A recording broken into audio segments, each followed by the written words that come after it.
Well, welcome everyone. I'm Billy Riggs, professor of management at the University of San Francisco, and this is our annual Autonomous Vehicles and the City Conference, and we have an amazing agenda. We aren't able to be in person again this year, but we've got our most international event that we've ever had, and excited to have you all attend and watch and be partners with us in this. And without further ado, I want to introduce our Dean, Recording Dean in progress. Moses, who is just an inspiring individual, and we could not be more excited to have him kind of introduce our event today. Turning it over to you, Charles. Thanks, Billy, and I want to welcome everyone to the 5th Annual Autonomous Vehicles in the City Symposium. I'm Dean Charles Moses, and I couldn't be prouder to have the University of San Francisco School of Management host this event featuring innovative cities and companies who are exploring automated solutions for the future of sustainable and socially just cities. This event is highly aligned with what the School of Management focuses on. Our mission is not only to focus on strategic management, entrepreneurship, and innovation, but also on serving the most vulnerable and addressing systemic issues like social injustice and climate change. We are currently at a unique inflection point as we try to address those issues, and as we can see from the proceedings in Glasgow at COP 26, it is in that light that important that we find space for collaboration and partnership between public and private sector entities to innovate our world for good. This event is one of the places that provides that space. I want to thank Dr. Riggs for continuing to lead this important initiative as a thought leader in this important area.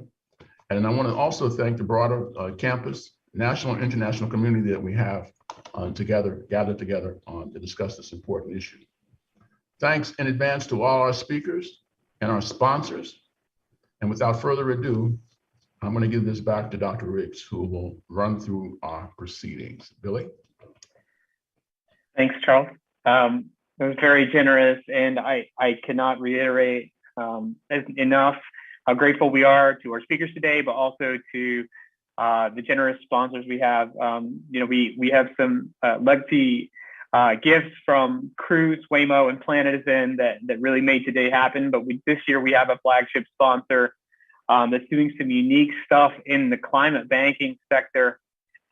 We have Atmos Financial, who really entered into a unique partnership with us to make this event happen. We hope that you've checked them out, but to do a little quick intro before we get to our proceedings today, I want to hand it to Pete Helbig, who's the Chief Operating Officer and a co-founder. Pete, unmute yourself and tell us a little bit about Atmos, and thanks for partnering with us. Absolutely. Thank you, Billy, and thank you for everyone participating here today. We're excited to be a part of this conversation. As Billy said, my name is Pete Helwig. I'm co-founder of Atmos. For those of you that don't know us, Atmos is the world's most climate positive banking platform. 100% of all deposits placed with Atmos fund climate positive infrastructure to accelerate the transition to the clean economy. Our digital banking products provide nationally leading yields and rewards, market leading technology, all while funding our shared vision of a more resilient, transformed world. I hope you'll all take a few minutes to learn more at joinatmos.com and consider taking this action to help reverse global warming. And signing up through the custom link on the registration form will generate a $10 donation for the USF AV initiative and $10 for yourself. Not a huge amount of money, but still there. And with that, I'll hand it back to you, Billy. Thank you. Yeah, and maybe one or two burritos on the burrito scale. So thank you, Pete, and I really appreciate the generosity that you've shown, but also the potential for impact. It's very aligned with where we're going, and I think what you will see today is that there's a lot of innovation in this space, but at the end of the day, we hope to create space where we can partner and really pay for some of these innovations, and that's why I find the idea of innovating finance alongside the way we innovate mobility to be really provocative. So in terms of our runner show, I really first want to introduce Hillary Nixon, who is the co-executive director of the Mineta Transportation Institute. Mineta has been a partner with this event for a long time. I've asked Hillary to be my thought partner for today, to tell me when I'm wrong, challenge me when I'm right, and really just provide a little construct for us to think about as we think about automation, cities, mobility, and like I said, how we pay for all this. Hillary, maybe you can provide some introductory thoughts, and then we'll get started with hearing from the incredible speakers we have today. Absolutely. Thank you, Billy, so very much, and to USF for hosting this symposium for so many years. I am just delighted to be here. Very excited for this year's lineup of speakers. The Mineta Transportation Institute is a university transportation center at San Jose State University. At MTI, our work focuses on increasing mobility of people and goods by improving the accessibility, efficiency, equity, safety, and sustainability of our nation's transportation system. Our researchers working on AVs look at both the technology, but especially the planning and policy aspects related to AVs. Sustainability and social justice concerns underlie much of what we do at the Institute. I wanted to take a moment to frame today's symposium by posing a couple of questions for all of us to consider as we're listening to our speakers engaging in a robust Q&A. First, how can we advance social equity in an autonomous vehicle world? The implementation model and approach to pricing we pursue need to be purposefully considered to ensure that we aren't leaving segments of the population behind, and that the technological advances serve to close the mobility and accessibility gap, not widen it. Second, how can autonomous mobility be a catalyst for achieving sustainability in the transportation sector? We know the large contributions of the transportation sector to greenhouse gas emissions, and there's certainly the expectation that the autonomous vehicles will be electric with zero operating emissions, but there's far more to consider in terms of the potential environmental impact. There's the source of electricity generation, or the possibility that an autonomous mobility future may lead to increased vehicle miles traveled and more wear and tear on the physical infrastructure. These aren't insurmountable challenges, but they need thoughtful, proactive, and collaborative approaches to develop the right solutions. Billy, turning it back to you to introduce our first speaker.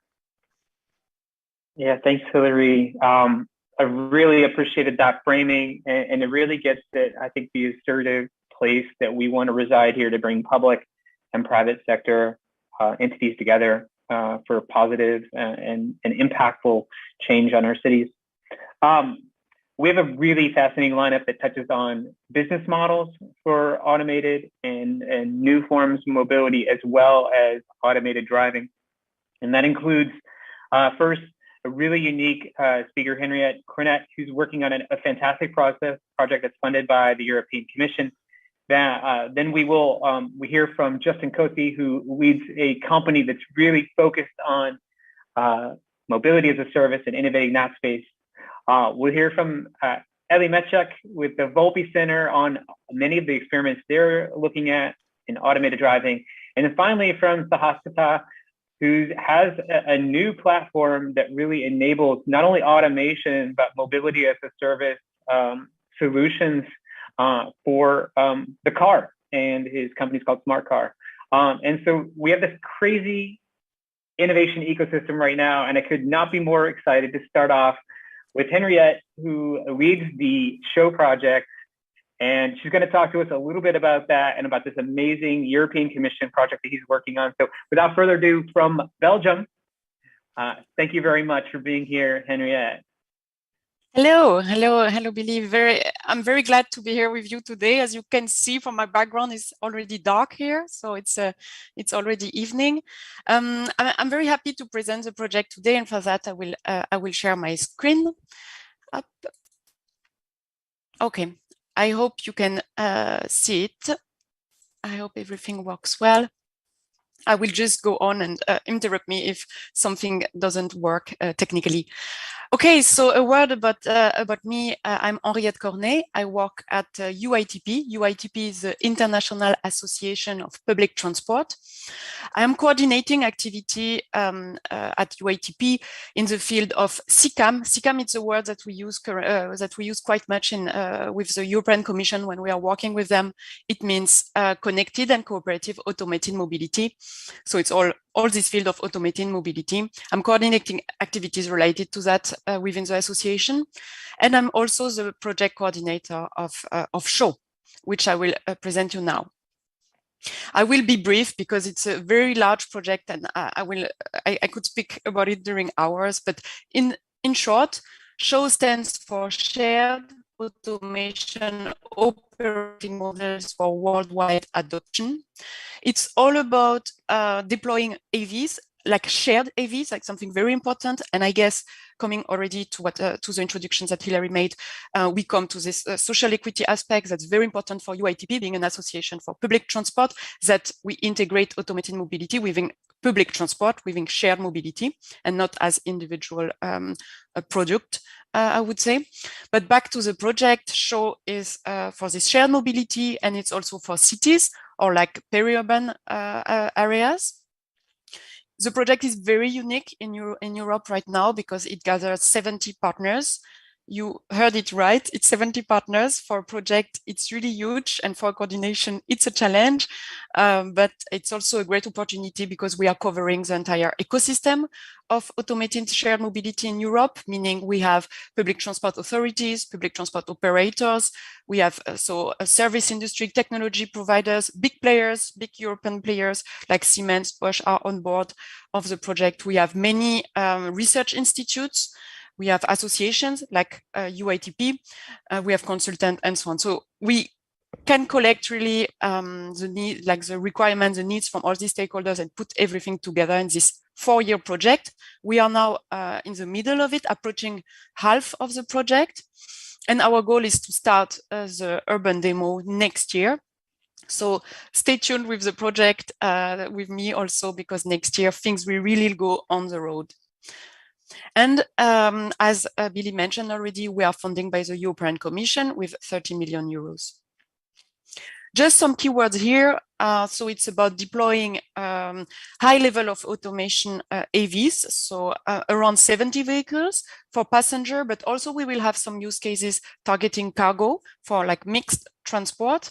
We will investigate different type of infrastructure, having dedicated lanes or mixed traffic and different range of supporting infrastructure of with 5G, IoT, and so on.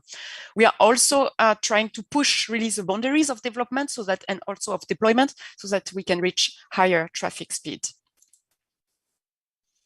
From the work structure, here you can, I will not go into detail, but it's just to show you, you see a lot of buzzwords, I would say. You see the business models that have been mentioned also, our use cases, the ethical issues that are very important for the European Commission. There's a lot of work ongoing there.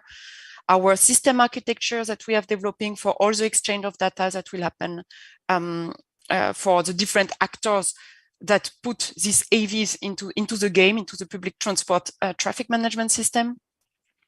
We have a lot of tools that we need to make everything work. And at the end, we have here at the core, finally, the real life demonstrations that I mentioned before that will start next year. But for this, we need also impact assessment, simulation models, and so on. So we are kind of targeting everything. That's why we have so many people on board, and that's what we are doing. Here, a view how it looks like from a European perspective. So I mentioned the 70 automated vehicles that we want to deploy. You see on the bottom the type of vehicles that we are targeting. Yes, you see private cars, but these are meant to be used still as shared mobility, meaning as robotaxi or as car sharing. And we have also the shuttles that all of you know, I'm sure. And we have also retrofitted public buses. Our demonstration plan, just again to tell you that next year things will get real on road, on real life, in the city with real passenger. And what is unique also in the project is that this demonstration will last for a long time. So it's at least per site 9 months, around 9 months, meaning we can gather a lot of learnings, a lot of insights. And the idea is really to be part of the everyday life of the citizen. And it will enable us to really see if the business models are viable, if the service is really actually providing usefulness for the citizen. We have some insights online. I don't go through it. You can read, and you can see also the website address. It's quite easy to if you just type show EU project, you will find it on Google, and you can see many deliverables that we have already submitted and that have been already approved by the European Commission. So have a look there. And just a word before closing my presentation, I want to mention that we have twinning activities and international cooperation in show, because we want to go beyond the European borders. That's why I'm very happy to be with you today and to speak to you. I'm sure there is many people from US today with us, but also possibly from the entire world. So have a look. We are targeting some twinning actions to really mutualize the different demonstrations that are happening all over the world with our project, so that we are sure that we move all in a good direction together. We have targeting countries, but that you can read: US, Singapore, Taiwan, Australia, China, and South Korea.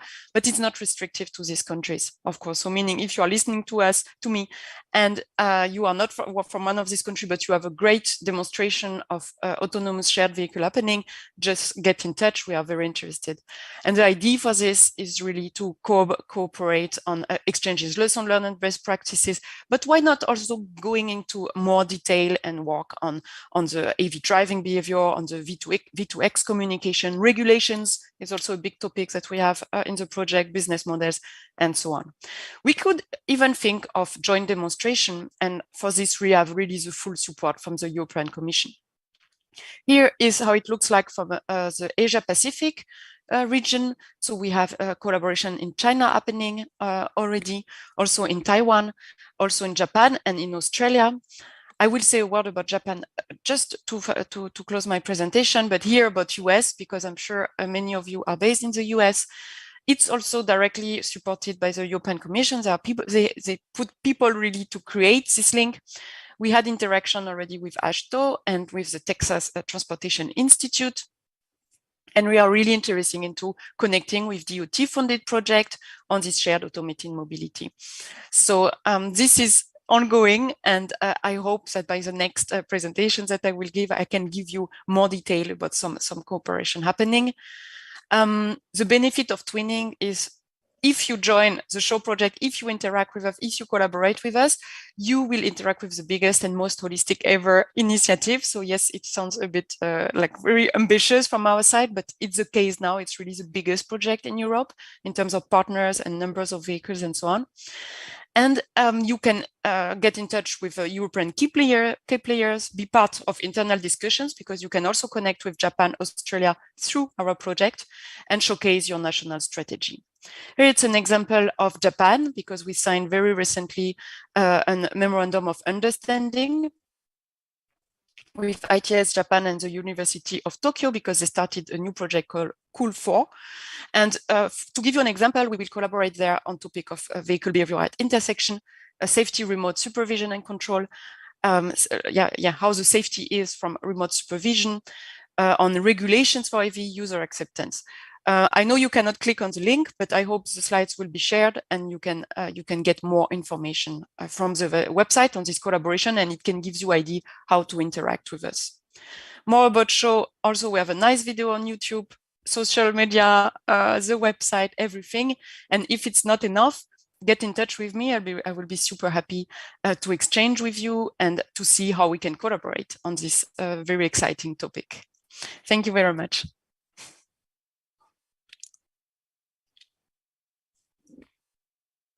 Thanks, Henriette. That was incredible. And so the first time I met Henriette, was about 4 years ago in Munich, and I still do not know how she does everything she does. Because I think my first question is 70 groups. I mean, how did you structure that? It seems like a lot of people to bring together. I mean, how do you bring that many people or that many groups around a singular vision? How did that happen? Yes, that's really the core of the project. And as I mentioned before, it's both this challenge and opportunity. So from a coordination is challenging because each time I send an email to the consortium is like 450 person, something like this involved. So that's a lot of people behind the project working on it. But on the other side, you need to have this mindset really to see that what is the interest of each type of partner. So of course we have industries, they have business models, they have their own interest. And you have, for example, academia, they want to publish papers. You have all this type of different interests working in the project, but knowing them, and because of my background, because I work in both industry and academia, I guess it helped a bit because I can speak these different languages.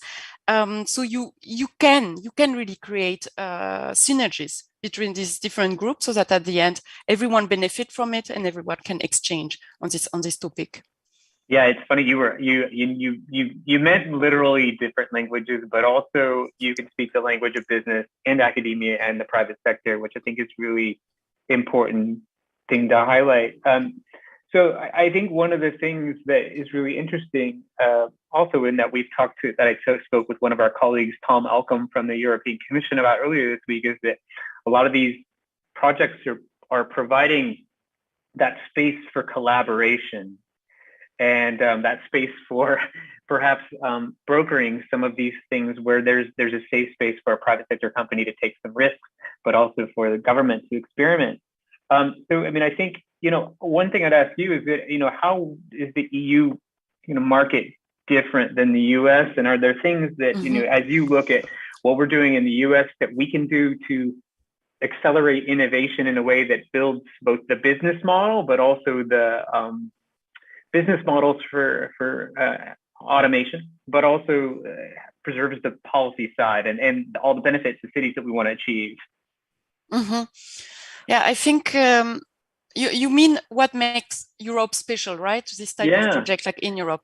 Yeah, I think that's a very good question. And being part of different conversation with Asia, with US, I noticed that in Europe we have this strong focus. For example, we have the cities. That's always what we say. We have these very strong cities that have a lot of agenda with having a reduction of private car usage.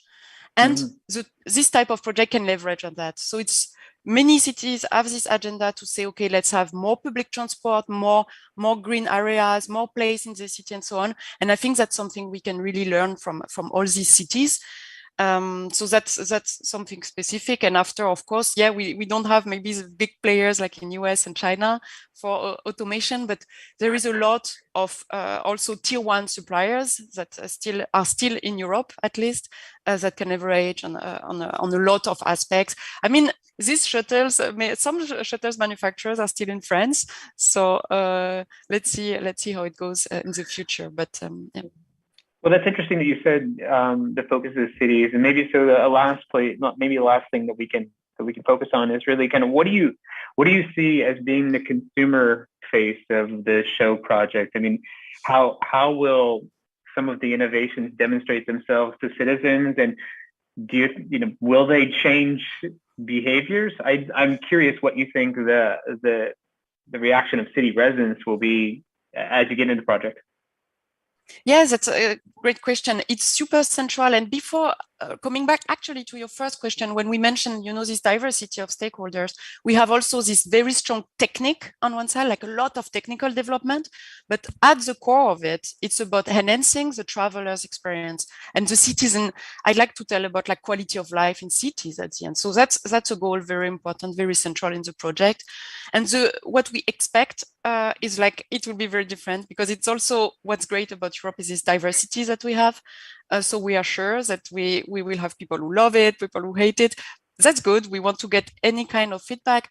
But for now, the key from the project is we want to go out from this, all these trials, many trials for the moment have been launched for a couple of weeks in remote area, people trying this when they are on vacation, like tourists trying some, for fun. It's great, and I think it's very positive. But now we move really a step further in the project. So it is meant to be integrated in their everyday life. So at the end, what we hope is that people do not even notice it. That they just use the service, and that's all. Like you go in the metro, you are not asking yourself, will it start? You just go in the metro, in the subway. And we hope that it will be this type of service that we will get and feedback, so that at the end people say, it works, great, I like it. That's fantastic. Well, thank you, Henriette. This has been incredible, and we look forward to hearing back from you once the project launches. And yes. So we're going to actually push pause on this and go more to the business model side of it. And it's really interesting we ended up on this consumer-facing model, because our next speaker, Justin Copy from Go Metro, is doing exactly that. And so we're going to jump from Europe to South Africa and welcome Justin, CEO of Go Metro. I've gotten to know Justin a lot in the last year because he's doing so many crazy stuff, and he's also working in the San Francisco Bay Area right now. So without further ado, Justin, thank you for spending a portion of your evening with us as well. We really appreciate it. Welcome.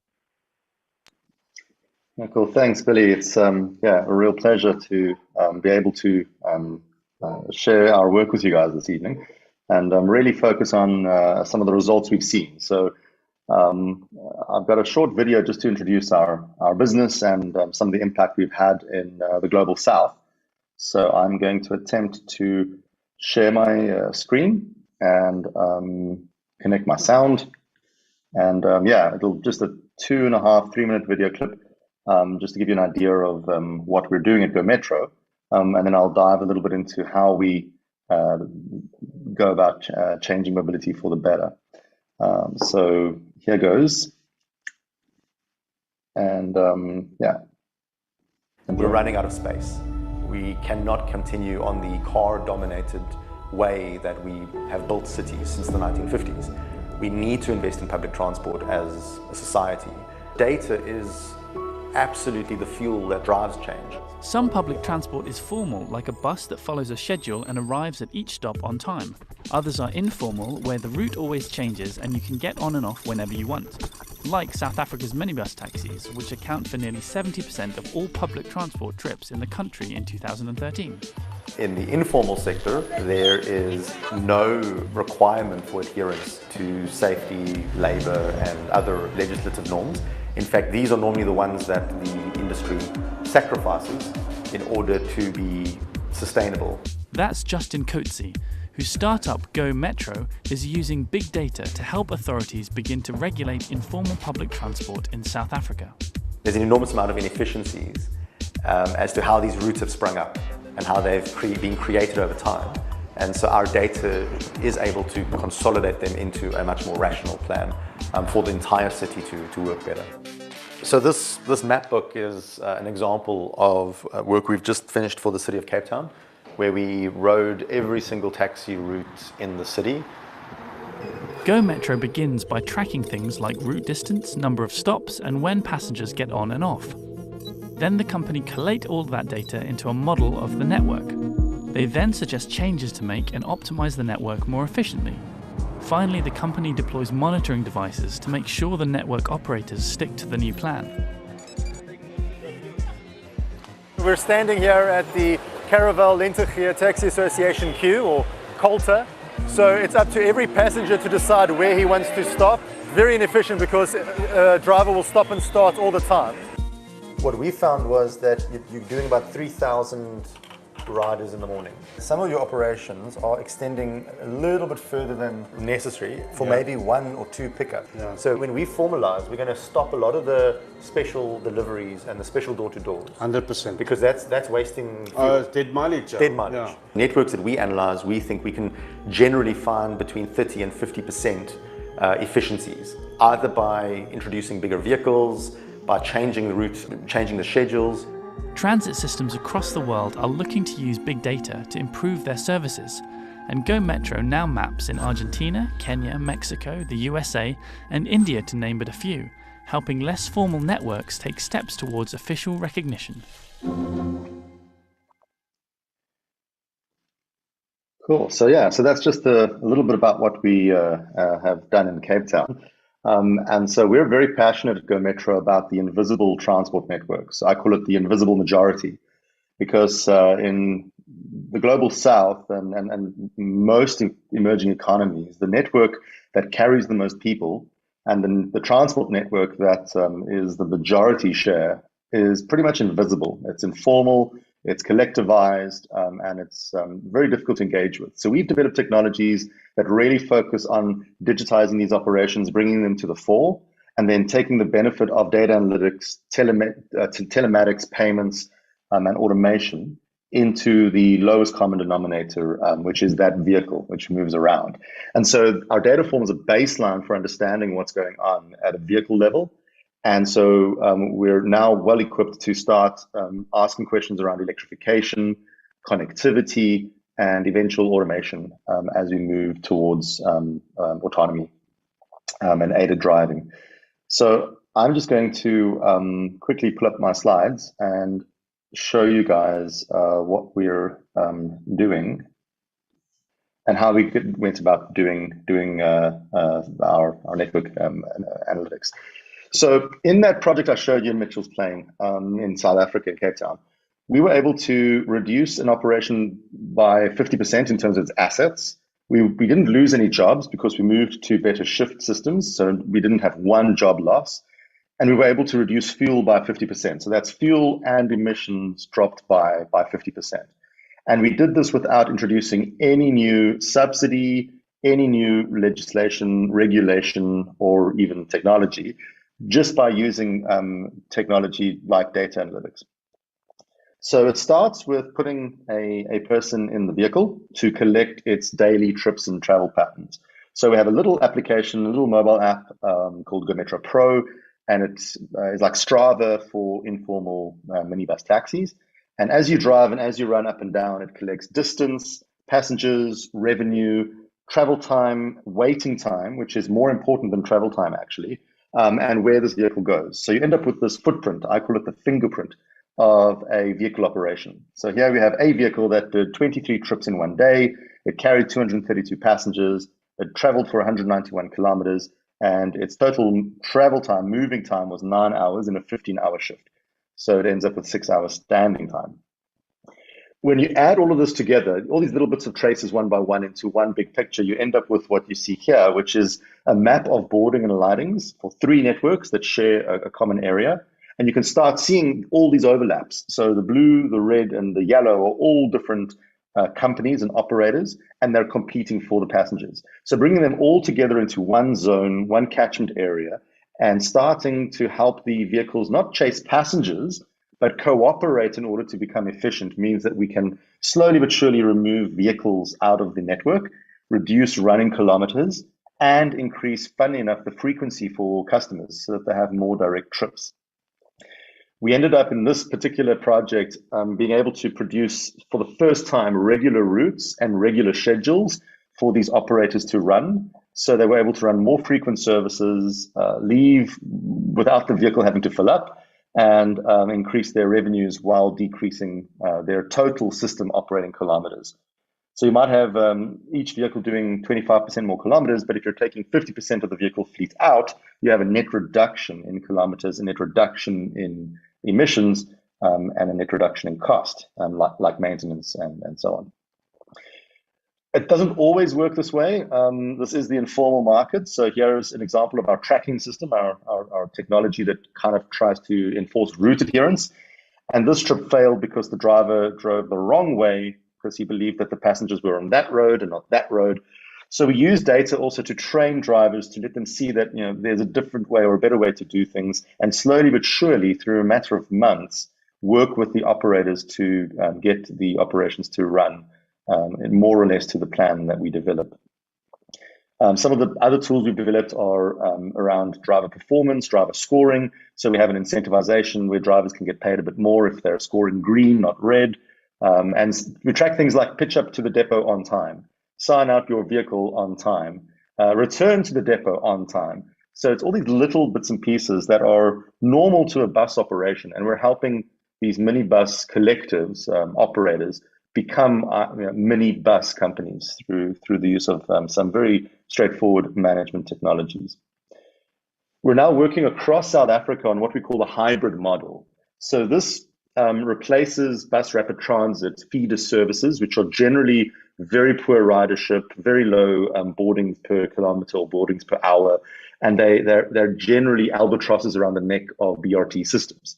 So if you already have a flexible dynamic service, why not use that as your feeder service? So here in Pretoria, Tshwane, we're busy working on potential feeder routes that are more dynamic in operation. They don't run loops. They only move when there is demand along the way based on an app and on mobile phone requests. Here's another network where we have a trunk service which will run as a BRT, and these feeder services that run within neighborhoods, collecting up to 13 people at a time before dropping them off at the station. And here's another network where, again, we have different vehicles heading out, and then a trunk route which travels for about 40 minutes from Soshanguve into the center of Pretoria. So we're starting to see a new form of bus rapid transit, very different to what we've seen in Latin America and elsewhere, where you have your trunk solutions and your trunk services, but your feeder services are the collectives and the associations that are, rather than being displaced, are incorporated into the model and sharing an equitable part of operations. So the future of mobility in the Global South remains this form, but we're hoping that new electric vehicles, new technologies, and automation is going to play a role in bringing accessible mobility to everyone. That's what we do. We're doing this in multiple countries around the globe, and we are pretty much currently expanding, growing, hiring, and fundraising. So if our work interests you, please do get in touch. That's awesome, Justin. Thank you so much, and a great intro into a company that's doing things I think that a little different, and it's fascinating to hear that you're focused on smaller cities in the Global South. And I think one thing that strikes me is that it seems like you're definitely providing a tool that professionalizes, but also creates an equity threshold from driver standpoint and from the transit operation standpoint. And one thing that I think it strikes me, and I think Hillary Nixon is also interested in this topic, is how you're building in service equity into some of your data models from the start. And I guess, is that something you're focused on? And is there room for building that into the consumer-facing side of autonomous vehicles as we see the vehicles evolve in the future? Absolutely, yeah. So for these systems to survive and thrive and grow, then it needs to be a win-win-win-win. So the user has to get a better service, the owner has to make a bit more money, government needs to see that things are improving, and the driver especially needs to participate in the equation. So we really focus on ensuring that everybody gets more out of it, which is why optimization is where we started. So we're optimizing what's already there and then sharing more profits equitably. The consumer is generally, I mean, if you look at public transit and transit usage, it's women who do 2 or 3 times more trips than men, because guess who has to do the shopping, who has to go fetch the kids, who has to go visit the relatives and do the chores. It's women who take an emphasized role in a lot of activities outside of go to work, come back, and follow that commuting pattern. And so our work, by its very nature, increases gender equity, increases transparency in systems. And we find that particularly with regards to women in transport and using public transit, more than 80% when we survey in some of these cities do not feel safe using the system. Do not feel comfortable using the system. And so as we bring better management tools today with the technologies available today, we think that that's going to be able to have offshoots and benefits. We're working with the South African government on a user-based subsidy where the user can get pushed a voucher and the user chooses where he gets in. So rather than a supply side subsidy and a kilometer subsidy and something that kind of rewards the operator, put the cash in the hands of the client or the customer to ensure that they choose with their wallet and choose with their feet. So that's unlocking value. And then we believe that electrification and autonomy are going to bring benefits to the operations as well as the operator, including the driver. So nobody really wants to drive a van for 15 hours a day, but it is an entry job in a economy. You come from the countryside, you come from out of town, you start as a driver and you work your way up. But everybody in the transport business is passionate about helping their community. And so rather than seeing displacement due to automation, which will be a long way away in a market such as the ones we work in, we do think that drivers have a role to play in the transport value chain beyond driving. When we move to electrification, there's going to be installation jobs. Someone has to put up the solar panels. Someone has to construct the infrastructure. Someone has to ensure the charge systems run through facilities management. So repurposing driver jobs, I think there are a million opportunities for us to take an equitable view around redistribution and reskilling. You've hit on so many topics, and I think hopefully Hillary and I have a chance to come back to some of these because not only just kind of the impacts on women and the impacts on worker displacement. I love your lens on kind of this idea that autonomy may not be in the immediate future for you, but I'm assuming for a lot of your customers that advances in driver assist really will improve that. So if we think about ADAS systems as an intermediary, those are only going to improve the operational efficiency of what your drivers are doing. Is that accurate? Absolutely, yeah. Yeah, absolutely. So there's three things I worry about the most right now. One is electrification. So getting the right size battery vehicle with the range is where we're currently focused on bringing electric vehicles into this market, which is quite exciting. But that comes with challenges with regards to brake pad wear, tire wear, and a totally different maintenance regime to what we currently have with diesel and petrol vehicles. And so driver assist with regards to identifying and helping drivers drive more smoothly, not press on that brake or accelerate so hard, is going to have an opportunity to optimize. And then working with regards to collision detection systems, driver safety. Let's be clear. On Africa's roads, we still have 1 million too many road deaths a year than what we want to see. In emerging markets, and so I think there's a huge role in driver assist and driver safety technologies to play in the public transit sector to reduce road deaths and road accidents. Fantastic. Well, there's more that I would love to scratch the surface on here, including I think what's embedded in your stuff in terms of just distributed ownership models, which I think you referenced, but we don't have time for today. So we'll have to come back, Justin, and do a little more discussion later on. But I really thank you for spending some of your evening with us, and hopefully all of us can maybe see you over in the States or in Africa or in maybe Henriette will have us all at the Brussels here pretty soon. So thank you for your time this evening. Very appreciative. Thanks. So with that, thank you, Justin. We're going to take a little short break. Don't go away. It's going to be about 2 minutes.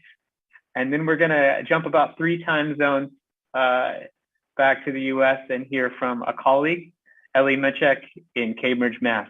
So we'll take a couple-minute break and be right back.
All right, everyone, welcome back.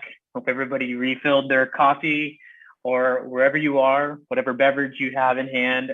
We were really excited to keep this amazing session going with Ellie Machek from the Volpe Center, helping innovate U.S. transportation systems, and has been involved with a number of innovative projects dealing with automated and autonomous driving in the U.S. From Cambridge, Massachusetts. Would love to welcome Ellie. Thank you so much, and nice to see you again. Nice to see you too. Should I go ahead and pull up the slides? Go for it. All right. Thank you so much for inviting me. Like everyone else, I'm gonna have this 3-second pause while I make sure I actually get the slide deck up and running. All right, as Billy mentioned, I'm Ellie Machek. I'm with the Volpe Center. Volpe is part of the US Department of Transportation, and we are based out of Cambridge, Massachusetts. So today I'm gonna take just a slice of the pie and talk about transit bus automation and accessibility.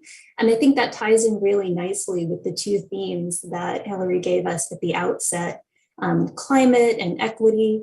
One thing I should mention for context, the Biden-Harris administration has the Justice 40 initiative, and that aims to deliver 40% of the overall benefits of federal investments in climate and sustainable transportation to disadvantaged communities. So that's very relevant to today's conversation, and we've got a lot more information about that up on the department's website. So I'm with DOT, but I'm not representing any official positions today. I'm just speaking from my experience and my personal opinions. So very quickly, I'm going to introduce you to where we are with transit bus automation in the United States. And it's broad. You know, there's a lot of interest in automation from across the transportation sector, and the transit industry is no different. But where we are in deployment and research and adoption is maybe a little bit different.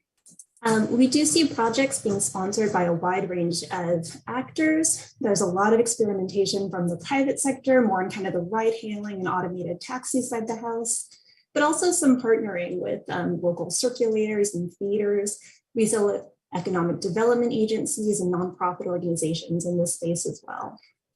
Kind of one of the big trends we've seen, particularly in the last 5-6 years, is that the early projects were really struggling to understand what federal regulations were relevant to their work and how to comply with them. And there's definitely been some improvement there, but it remains challenging, particularly if you're using federal money. So, and I say challenging, but you know, we're happy to provide information on ways that you can meet those regulations and comply. But overall, big picture, the US transit industry is fairly risk averse. You know, they have a lot of front and center problems in front of them today. You know, transit has been hit very, very hard by COVID-19. There's a lot of workforce issues. There are staffing shortages. You know, there are longstanding problems dealing with congestion in urban areas and also serving rural areas. So automation is of interest, but agencies don't always have the ability to jump right into it. And finally, we see that the maturity of the technology does tend to lag popular perception. And getting some of these services out in mixed traffic, serving a wide range of passengers is still kind of difficult. So there are a lot of different concepts being explored. And when I talk about transit bus automation, I'm talking about all of these ideas and more than these ideas. So we're not just talking about a 40-foot transit bus, very open to what this could mean in the future. I mean, the main thing is that it would be a vehicle used in public transportation with the ability to share. FDA has taken a strategic approach into programming automation research. In 2018, we published the Strategic Transit Automation Research Plan. It establishes the R&D framework for the agency, and it sets up a series of research projects, demonstrations exploring many different facets, strategic partnerships where we reach out to work that others are doing, add a little bit of funding to help them publicize their findings or do more data analysis, and then a series of stakeholder engagement and knowledge transfer activities. And if you're interested in taking a look at the plan, it's up at the link there. This map shows it's a little tricky, the transit bus automation related projects that have some DOT funding. So it's not just funded by FTA and it's not just transit bus automation, but it's kind of a range. But these projects all have some component of shared mobility and automation in them. For folks, I think most of you are on the West Coast, so hopefully you're familiar with some of these demonstrations. Some of the others I might highlight would be University of Iowa. They have an automated driving systems demonstration grant, and they're using that to focus on human factors and user acceptance, particularly for seniors. City of Arlington, Texas has an existing on-demand mobility program, and they've added an automated component to that. They have 6 vehicles in the fleet at level 4 automation, one of which is wheelchair accessible, and you can order those through your app. The Connecticut Department of Transportation has an automated bus rapid transit project. That's still in the early stages, but it's going to be operating on their CT fast track right of way. So they have some dedicated guideway, I think 11 stations. Okay, so there's our quick whirlwind tour of transit automation. I know I'd like to focus on accessibility. So we were so excited at the start of the year. The Access Board convened this webinar series on inclusive design. Maybe folks are already aware of it, and if not, they've archived all the slides and materials on their website. And the Secretary gave a statement about the importance of accessibility. So what does it really mean for an automated vehicle? And I always say this in these contexts, please remember that the Americans with Disabilities Act applies to automated vehicles. There's no exception for automated vehicles. And it is a lot more than ramps and lifts, although ramps and lifts are one of the most visible components of the problem. There are diverse user needs. There are people with cognitive impairments, sensory impairments, mobility impairments, combinations of these. They're not always visible. Interaction with the technology, the human-machine interface can be very challenging depending on the person and the system design. And there's a lot that onboard personnel do in today's staffed services that is pretty challenging to try to automate. It's not, you can't solve every problem easily with technology. So FTA does have some policy frequently asked questions up on the website. And I've also provided a link to the straightforward guidance we have on the ADA if you need more information there. So where are we today? Overall, I would say that progress is definitely being made. Some of the early demonstrations didn't have ramps, or maybe they had a manual ramp that didn't actually, meet the accessibility standards. Now we're starting to see some with integrated ramps, or at least a compliant manual ramp. But that's not all you need. You also need securements, you need a safety belt, you need audible announcements. And those can certainly be made by a human operator today, and they often are in the demonstrations because they're all currently staffed. So we see a lot of testing of different approaches underway. It's kind of a let a thousand flowers bloom type of approach. And so it's exciting to see energy and enthusiasm in this area because we really believe in the potential of automation to improve mobility for everybody. There's research underway. I've highlighted a couple of the DOT funded projects here, but DOT is certainly not the only actor. The University Transportation Center's program has a center focused around this topic, the Aspire Center. The ITS for Us program has a project in Buffalo, Niagara, which includes an automated accessible shuttle. NHTSA has been working with Tree on something called Universal Docking Interface Geometry, which is a stepping stone towards something that could be standardized in the future. And many of the FTA pilots and demonstrations include an accessibility research component. But there are a lot of challenges, particularly for the novel design shuttles. They have small vehicle sizes, so transporting a wheelchair passenger does reduce the capacity. The interior turning radius is not that big, so it may be compliant with ADA, but it's still challenging for someone in some of the larger mobility devices to turn around. Even little things like the capability of the batteries and the HVAC systems. If you need to install a manual ramp and get someone boarded and secured, and you have the doors open for a long time, you may lose all your heating or cooling, and that does have an impact on battery life. And then there are a lot of questions around, Is unstaffed service something that would make sense in the future? Is it even possible to have an unstaffed service and be accessible? It's an unanswered question. You know, when we do passenger surveys, we find one of the most common things we hear, people love interacting with the attendant on the shuttle. So if your business model includes removing an attendant from the shuttle, what does that mean for your user acceptance? And there are a lot of things that the human operator does today to assist passengers with disabilities. I want to quickly mention DOT's Inclusive Design Challenge. It's a $5 million prize competition. You see here the 10 semifinalists who were all selected in phase 1, and they're all working on their technical prototypes with an eye towards phase 2 happening in 2022. And with that, I think I'm ready for questions. Thanks, Ellie. That's fantastic. Appreciate this. And once people get your email for all the questions they're going to have for you offline, we can I'll talk to anybody. Yeah. Well, I think one thing, maybe we can unshare the screen so I can see more of you. But it's really awesome. And I should fully disclose that I actually Minetta Transportation Institute and myself and an academic from Cal Poly have actually worked on one of these accessibility projects. And I love that you are focused on kind of opportunities to reinvent the vehicle, and that the Secretary Buttigieg is really behind this. It's actually really fantastic. Maybe I think I'd love to rewind and just ask you, user acceptance. Are there lessons to be learned from the acceptable autonomous vehicle initiatives about user acceptance? Not only of automated vehicles, but just this idea of mobility as a service, mobility platforms. Sure, it's a big question, and I'm only qualified to answer a small part of it. So I'll give you a couple anecdotes. We really, time and time again, when you read the sort of free response comments on the user surveys, people are talking about their interaction with the attendant on the vehicle. And these are for projects targeting general population, as well as those targeting folks who have some kind of disability or seniors or, a group of some particular kind. And so, it's an open question. We're doing a great job with the current demonstrations in showcasing the technology and explaining the technology, but what does that mean? I know there are projects around the world where we're starting to see kind of driver out, operator out tests, and I think we'll learn a lot from those.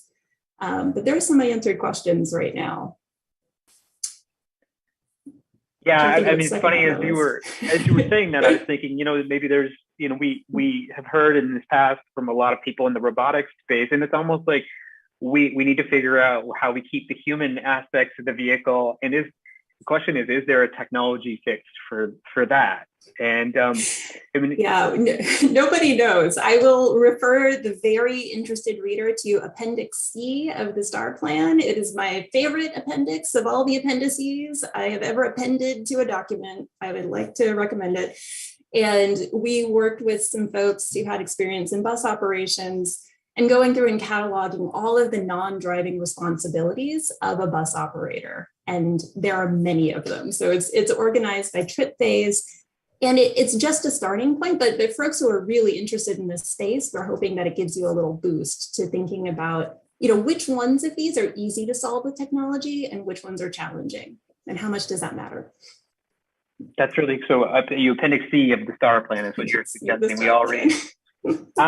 Maybe one more question, Ellie. I think there was a lot to absorb here, and I do think you are qualified because you are in this position at Volpe where you absorb so much, and you're just this wealth of information. So please, your modesty, you're far too modest. But one of the things that I think is really important for this audience to absorb is really just what are the operational and/or business models that you're seeing that particularly will improve service across the spectrum. And you focus a little bit on the accessible autonomous vehicles, but are there certain operational models that you're seeing percolate up from the research that really seem to be the sweet spot from a business standpoint? Sure, that's a great question. And I don't, I'm not a business analyst. My degree's in city planning, right? So take this with a large grain of salt. We're seeing so much investment in freight right now, and supply chain and freight, they're very much in the national conversation, and that may be contributing to it, but we really saw this starting pre-pandemic. A lot of the news headlines focus on passenger transportation because I think that's very accessible for people. It catches their imagination.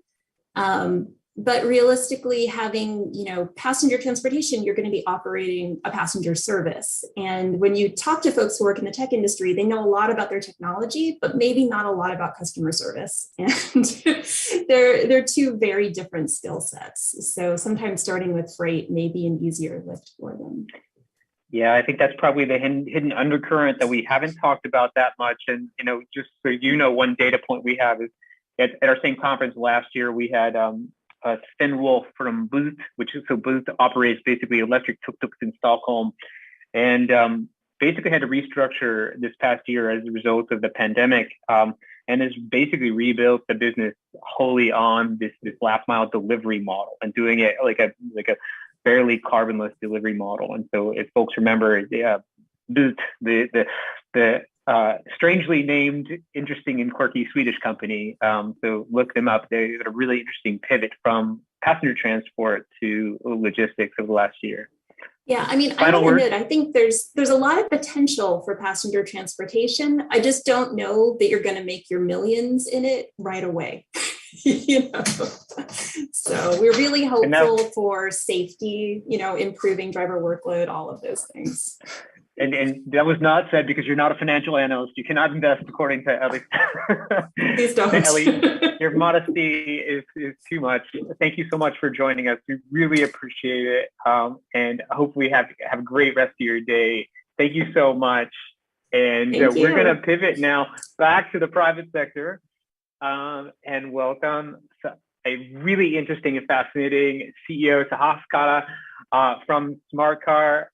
I got a chance to meet Sahas from a friend in the insurance industry, Rob Bauer, who we've actually hosted before, and was interested in automated insurance, and was a part of a team that invested in Sahas' company. Sahas, so happy to have you here, and so interested in your model of this platform approach to the vehicle, and really just to catch you up, it was really been an interesting conversation where we've spanned ADAS to autonomy, and really interested in your perspective and what you're bringing to the market and how that actually can shape consumers as well as vehicles in the future. Absolutely. Well, hey, Billy, thanks so much for having me. And it's great to be part of this autonomous vehicle symposium. I'm actually going to share my screen here, and I'll walk you all through a little bit about our story at SmartCar and what we're doing to kind of help accelerate mobility forward through some of the work we're doing in the infrastructure space. So as a quick context, SmartCar is an API for cars. We are a startup based in Mountain View, California. We were founded in 2015, and we are backed by Andreessen Horowitz and New Enterprise Associates, who are two different venture capital firms in Menlo Park. And what I can do today is walk you a little bit through what SmartCar is and what we do and what problem we're solving. And from here, we can walk over through how different DOTs are utilizing the SmartCar technology to accelerate some of the different programs and initiatives that they're pursuing. So going back to our starting mission statement at SmartCar, our goal at SmartCar has been from day one to really empower developers to build the future mobility. And what we've done is really provide a set of really friendly APIs that software developers within mobility companies can utilize to connect their apps to cars.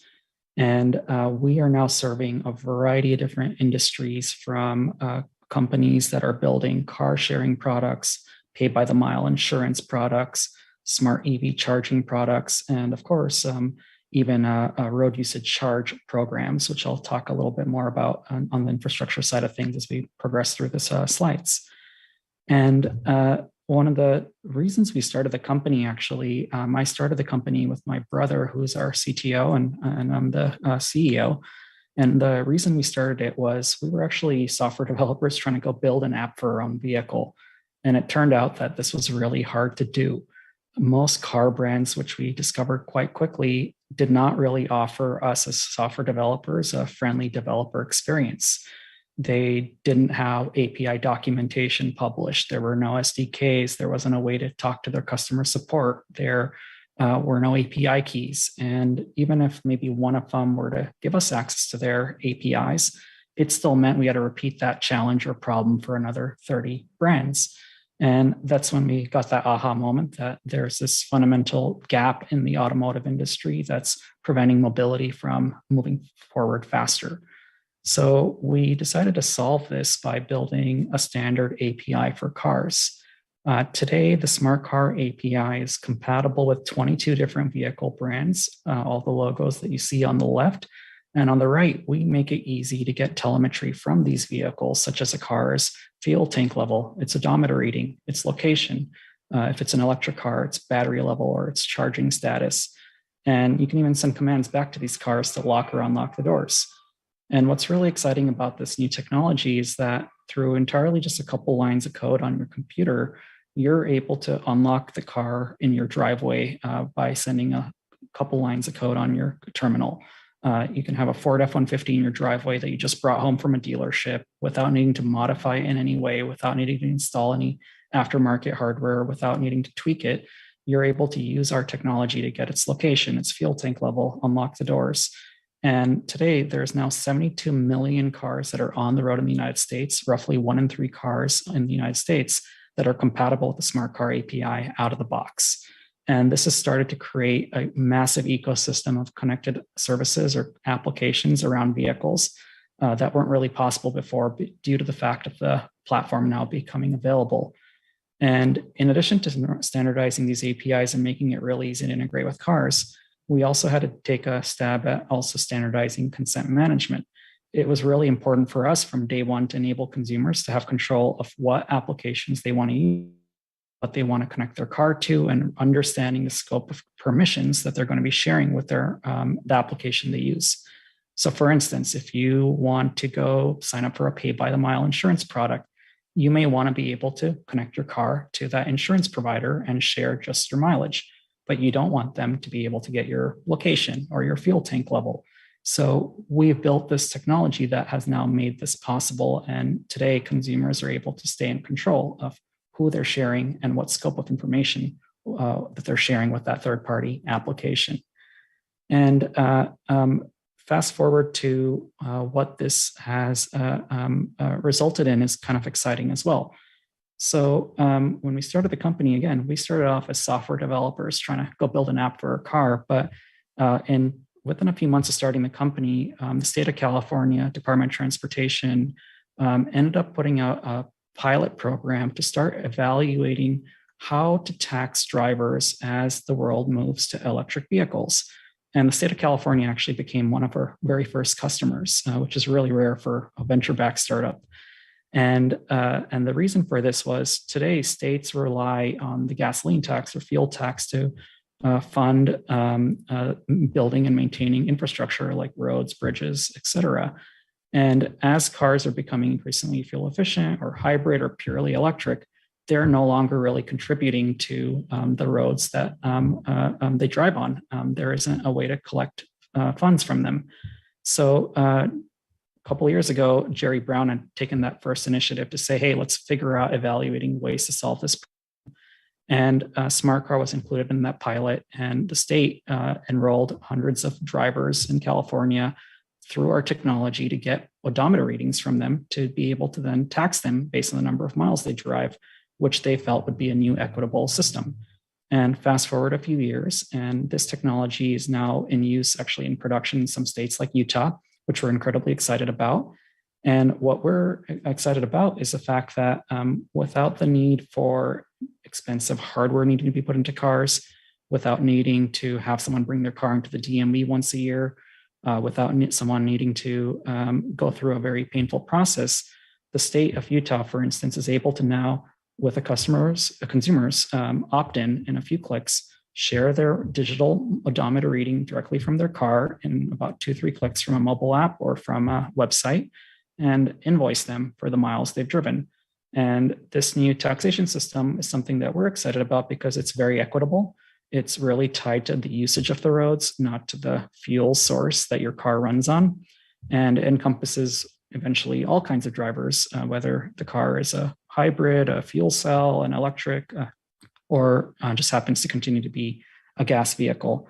And this is an important necessity as we look ahead into the next 5 to 10 years, as the inevitable transition that we'll need to make away from the gasoline tax to a miles-based taxation system.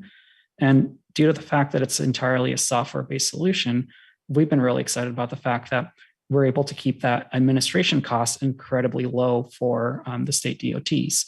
And with very low administration costs, every dollar collected in taxes is able to go back to actual infrastructure needs, as opposed to administrative technologies to collect that tax revenue. This actual screenshot is some of the examples of the product that's live in Utah today.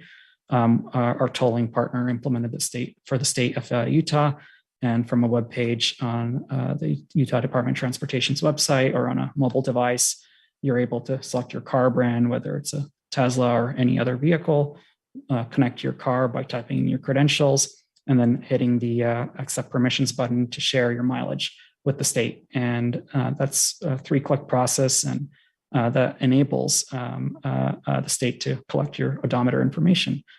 And at the end of the day, I think this is one example of how smart car is being utilized. And I didn't touch on all other subjects, but we're excited today to be powering a variety of other mobility use cases in addition to road usage charge. If you ever rent a car on a platform like Turo, and from the Turo app, you hit the unlock button in the app to the car you just rented. That's our technology you probably used that enable that car's doors to get unlocked. Again, if you are paying for insurance by the mile from one of the new innovative insurance providers, there's a good chance that our mileage technology is enabling your insurance company to get the mileage of how much you drove your vehicle.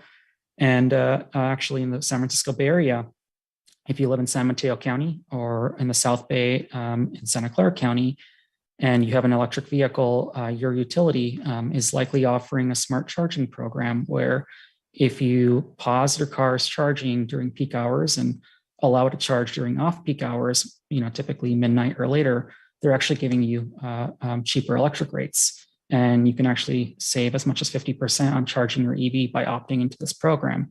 And our technology is also powering that program, which enables the shift to electric vehicles to happen more quickly. It enables balancing the grid, reducing demand from peak hours, and consumers get the benefits of having really cheap electricity delivered to their car when their surplus is available.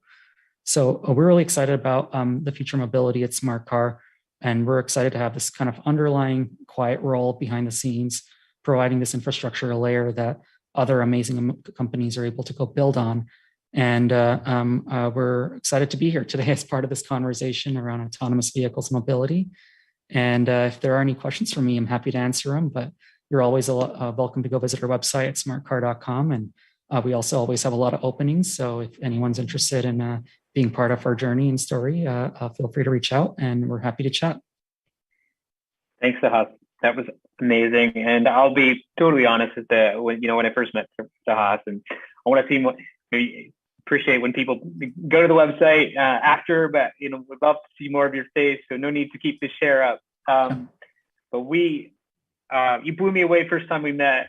It just kind of harnessing a lot of the benefits of automation today, and really thinking about vehicles as a platform. And I think, when you scratch the surface, and a couple of years ago, we had a mobile mechanic service that came and did one of these presentations for our students, and they were really basing this on a lot of your fledgling technology at the time. And whether or not it's EV charging or maybe a future of digital licensing or registration, it's really a lot of fascinating possibilities. But one thing I wanted to ask you was this idea of, you mentioned consumer privacy, and I think that's a really important point. And it's also a really important point where I think that you're really trying to repair a lot of trust that's been broken. And so, how can your company at the edge of this this trend towards sharing kind of more and more private data kind of help rebuild trust in government, but also tech? Yeah, no, absolutely. That's a really great point. And I think the automotive industry, unfortunately, I'd say for a couple of years had gone down a path where they felt selling and monetizing vehicle data was the right thing to do because it was tied to profits. And I think we've started to see them evolve away from that thinking. And we've been one of the leading forces of pushing people away from aggregating, anonymizing, or bulk selling people's data.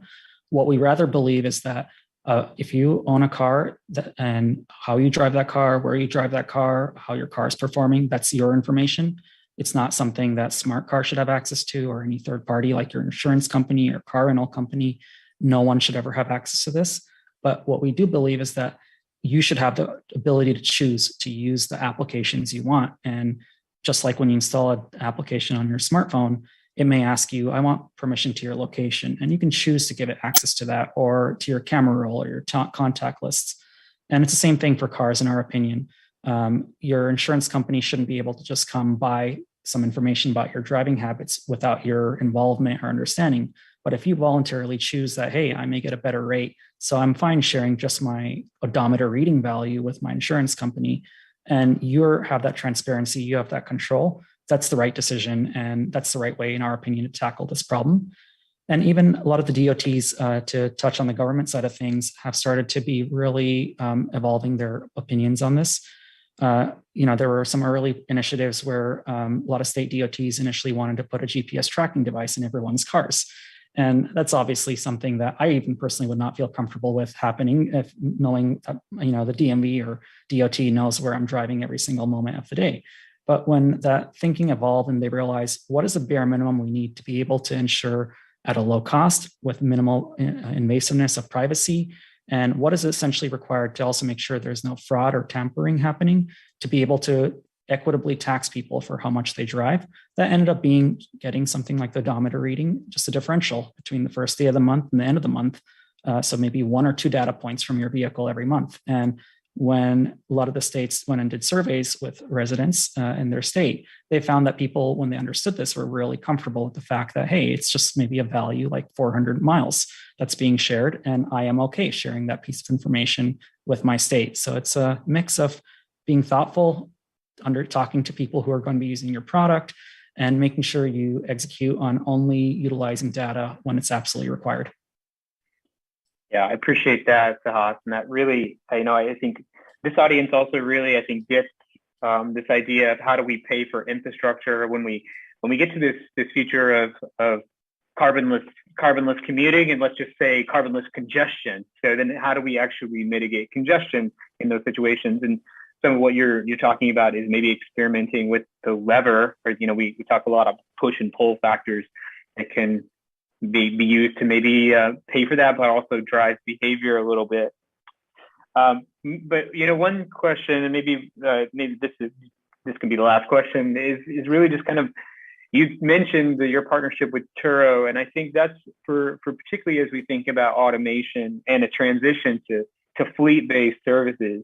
What do you feel like the lane for your company is, really, as we see more and more fleet-based on-demand services going forward? Yeah, I think we're seeing an exciting transformation in the shared economy space, and I think one of the big challenges that operating any type of logistics service of that sort is that there's a lot of still hand or manual operations involved. A vehicle owner, a lot of them who are small business owners, a lot of immigrant families who buy a couple cars and rent them out on the platform. And that's their livelihood. That's their business, maintaining these cars, cleaning these cars, and making sure guests who rent them are able to get them in a clean, safe state. And a lot of the times, a lot of these businesses have struggled to scale. They need to be in 3 places at once. Someone is wanting to rent a car in San Jose at the same time someone's dropping one off in Mountain View. So what has happened is that with digital technology and these connected car APIs, the renter can unlock the door from a smartphone app. They don't need to be there for that initial exchange. And when the car is returned, they're able to automatically pull the mileage and the fuel tank level to charge them if they didn't fill up the tank. They don't need to be there to return the car either. And when the cleaners, as you talked about earlier, mechanics, they can send someone virtually to one of their vehicles, and that cleaning or mechanic service is able to unlock the doors and service that car without, again, a human being needing to be there from the vehicle operator side.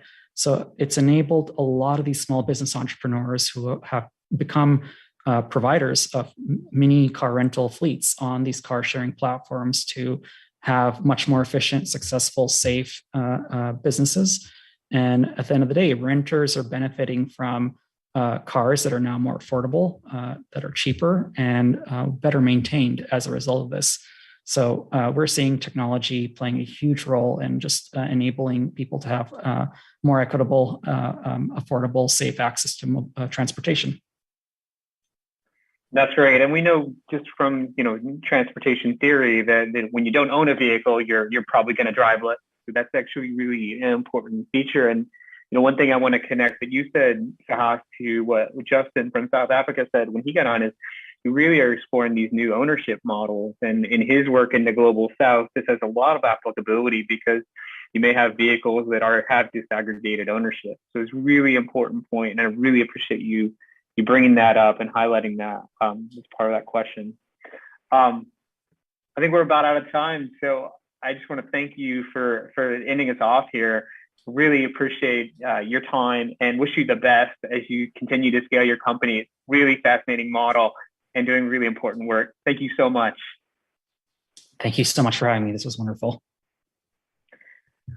Cool. Well, I'm gonna take it back here, and what I'd like to do, I've invited Hillary Nixon from the Minetta Transportation Institute, and Sahas, she'd been really fascinated and asked me a ton of questions about what you were doing, because one of the things that we talk about in the planning profession is, well, how do we pay for all this? How do we actually get to this future of mobility like running water? And so, Hillary, I'd love to have your thoughts about kind of the future of sustainability in cities, and how do we go carbon free, but also do it in a just way.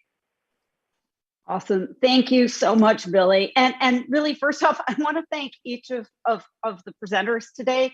They were outstanding presentations, and the work that you're all doing is truly inspiring and thought-provoking as we continue our march towards our mobility future. So Billy and I had talked earlier this week, and I wanted to bring this back to the questions that I posed at the start of this event to help frame the conversation and take a couple of minutes just to expand on that framework as we're wrapping up today.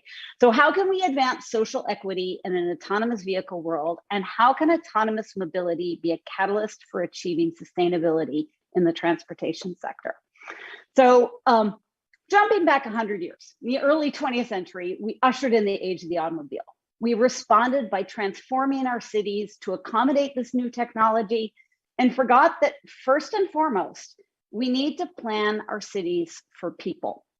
We have an opportunity now, 100 years later. I went and checked on kind of Ford and automation and his assembly line process, and it was right there about 100 years ago. And we have this opportunity to re-envision our urban environments and to create places for people and ensure that the advances in automotive technology today and in the future are implemented to reap the benefits for all while minimizing harm. I was recently reading, it was the NACTO, or the National Association for City Transportation Officials, their blueprint for an autonomous urbanism. And they used a phrase that I really liked, Billy. It was a human-focused autonomous future. So we've heard some presentations today, particularly about different models, and autonomous vehicles have this potential to become a radically different model of ownership. So what happens to our cities, our homes, our travel patterns, if instead of owning a vehicle outright, we own access to a shared fleet, some model like that? So Henrietta walked us through show and plans for a demonstration of that shared AV fleet in Europe and how that might work. And we've certainly seen some of the potential negative impacts with the current rideshare models that led to increased VMT, urban congestion, siphoning wealthier riders from transit, as well as service gaps for some communities. And so learning from those experiences, as well as demonstration projects like SHOW, will help ensure that future broader implementation can avoid those concerns. As Ellie noted, the COVID-19 pandemic was a shock to the transit system. Ridership rates plummeted, particularly among so-called choice riders. And this led to drastic service cuts that left our most vulnerable riders literally out in the cold. But I think several of our presenters today reminded us that transit is still going to be an important component in our urban environments. They move large numbers of people safely and efficiently. So Justin walked us through how big data can be used to increase operational efficiencies for informal transit. And then as Ellie discussed in her presentation, traditional transit systems themselves are going to benefit from the development of autonomous technology, which can then be incorporated into new bus designs, operations, things like that. And then there's opportunities for how we integrate our transit system with other autonomous vehicle modes, such as shuttles or shared vehicles. Topic near and dear to my heart, transportation finance. Sahas, I was just glowing throughout your presentation, but this is a really important piece of this conversation.